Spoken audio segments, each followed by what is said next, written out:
თქვენ ძალიან ბევრჯერ ახსენეთ ბიუჯეტის თემის განხილვის დროს ბიძინა ივანიშვილი, საქართველოს ყოფილი პრემიერ-მინისტრი, მთავრობაში განხორციელდა საკადრო ცვლილებები. შესაძლოა მინისტრების დონეზე არა, მაგრამ საკმაოდ მნიშვნელოვანი უწყებების პირველმა პირებმა დაწერეს განცხადებები და წავიდნენ.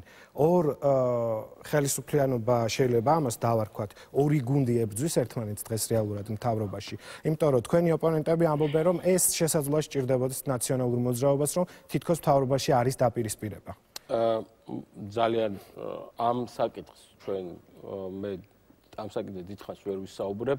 პირდაპირ გეტყვით, მე რა თქმა უნდა თვალს ვადევნებ საინფორმაციო საშუალებებს და მესმის რაღაცა გვარები, ჯანყარაშვილის, ზედელაშვილი რაღაც, მაგრამ სინამდვილეში რო გითხრათ, არც დამიხარჯავს დიდი დრო და ჩემი გონების ენერგია საიმისოთ, რომ ბიძინა ივანიშვილის ამ აბრაკადაბრაში გავრკვეულიყავი. არც დამიხარჯავს და არც თulis საჭიროთ, რომ ამით მე უნდა ან საქართველოს რომელიმე მოქალაქე უნდა იყოს დაკავებული მარტივი რაღაცის გამო.